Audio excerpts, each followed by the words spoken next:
दुकानदार है जिनकी रोजी रोटी चलती है इसी सड़क से, जानते हैं कि आखिर वे इस पर क्या कहते हैं। चाचा, आपके दुकान में कस्टमर वगैरह आते हैं कि नहीं? अभी कीचड़ में के थे हैं? कीचड़ में के थे कीचड़ में के थे। हाँ बहुत फर्क पड़ा आपको बिजनेस का? आपकी बिजनेस को बहुत फर्क पड़ा है? फर्क नहीं पड़ता है, तब फर्क तो साफे फर्क है। बैठना है या बैठल छे आ कोनो ग्राहके ना आवे जे कीचड़ में। दुकान को दिखा दीजिए, देख लीजिए, इसी से पेट चलता है, आपका घर चलता है? हाँ हाँ, हमको बरसात का मौसम नहीं रहता है, सुखाड़े में कितना कमाते हैं रोज का? 200-500 टका तो कमाइए ले 500 कम से दिहाड़ी निकल जाता है आपको। हाँ, वही बरसात के मौसम में कितना कमा लेते हैं? 1 रुपया न 1 रुपया न ग्राहके ना आता है तो क्या बेचेगा? ग्राहक ही नहीं आता है। आप बताए चाची, फर्क पड़ा? आप ही का दुकान है? सही बा, हमरे है दुकान। आप ही का दुकान है तो क्या फर्क पड़ता है आपको इस बरसात? फर्क पड़ता है थालों के लिए। हालों को वैसे हाँ, रोड सही ना है तो क्या बिकेगा दुकान में? लोग ही नहीं आते होंगे। नहीं, देखिए, पास में स्कूल भी है, आपको हम दिखा देते हैं वहाँ की स्थिति। पास में स्कूल भी है और बच्चा जो है वो पढ़ने के लिए स्कूल आता है, लेकिन कीचड़ के वजह से कहीं न कहीं ये जो रास्ता है और इधर के जो बच्चे हैं उस बच्चे को लाने में दिक्कतें होती होगी।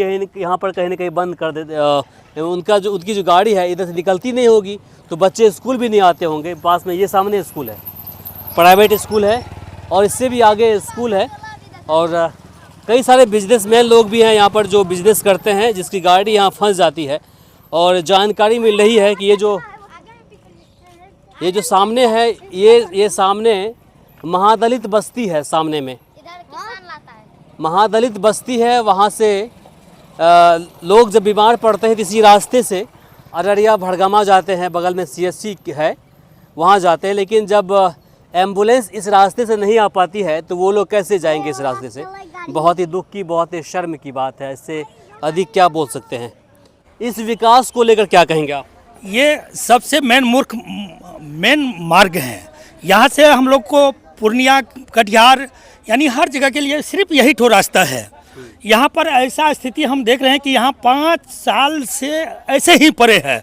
यहाँ के लिए हमारे ख्याल से तो लगता है कि यहाँ की विधायक और MP मर चुका है। अब सोचिए कि बिहार में डबल इंजन की सरकार है, एक तरफ मोदी जी कह रहा है कि ये डिजिटल इंडिया बनाएंगे हम, दूसरा तरफ ये नीतीश कुमार कर रहा है ये मंगल राज है मेरा। अरे नीतीश कुमार, थोड़ा बिहार को झांक कर देखिए, ये रास्ते को, ऐसी जगह को, कि किस तरीक़ा से आपका मंगल राज है।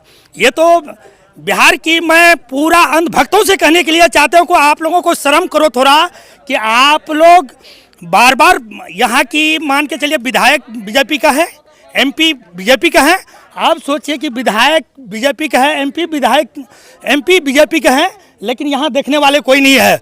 ये तो ऐसा, हम ये गांव वाले को कहते हैं कि ऐसा विधायक MP को डंडा से खिलाड़िए चुनाव आने वाले समय में, क्योंकि ये सबसे दयनीय स्थिति है। यहाँ क्या उन लोगों को जब चुनाव आते हैं तो किस तरीक़ा से कहते हैं कि जातिवाद में बांट देते हैं बिहार को। मैं 55 का वोट लूँगा, यहाँ 55 को दिक्कत नहीं हो रहे हैं।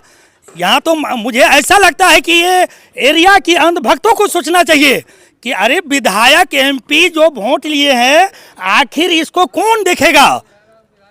क्या नहीं, सही बात है, बिल्कुल। तो मैं, इसकी जिम्मेदारी है, अगर ये प्रधानमंत्री जो सड़क योजना है, अगर उसके तहत है, चूँकि जानकारी मिल रही है प्रधानमंत्री सड़क के तहत है ये, तो यहाँ के जो सांसद है उनकी जिम्मेदारी है। मुख्यमंत्री ग्राम संपर्क योजना होता तो विधायक की जिम्मेदारी होती, लेकिन सांसद साहब को लेकर ये लोग कह रहे हैं कि जब से जीत के यहाँ से गए हैं अभी तक लौट करके वे वापस नहीं आए हैं। अब सोचिए, अब कुछ दुकानदार हैं उनसे हाँ, सोचिए, यहाँ यही की मामला है कि बिजली इन लोगों को सही से नहीं आ रहे थे, इन लोग बेचारे अपने हक अधिकार के लिए चक्का जाम किए। वहाँ पर ये विधायक MP डंडा से पिटवा करके यहाँ की पब्लिक को और केस दर्ज करवा दिए।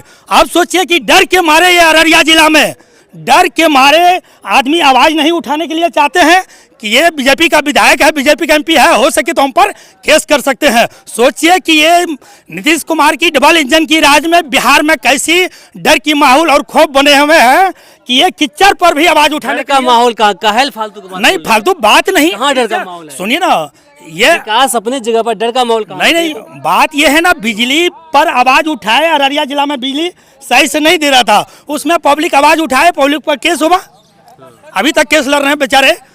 आप सोचिए कि ये अंधभक्त वही MP MLA को वोट देते हैं और केस में झूलते हैं, आवाज उठाने के लिए डाउन करते हैं। चलिए।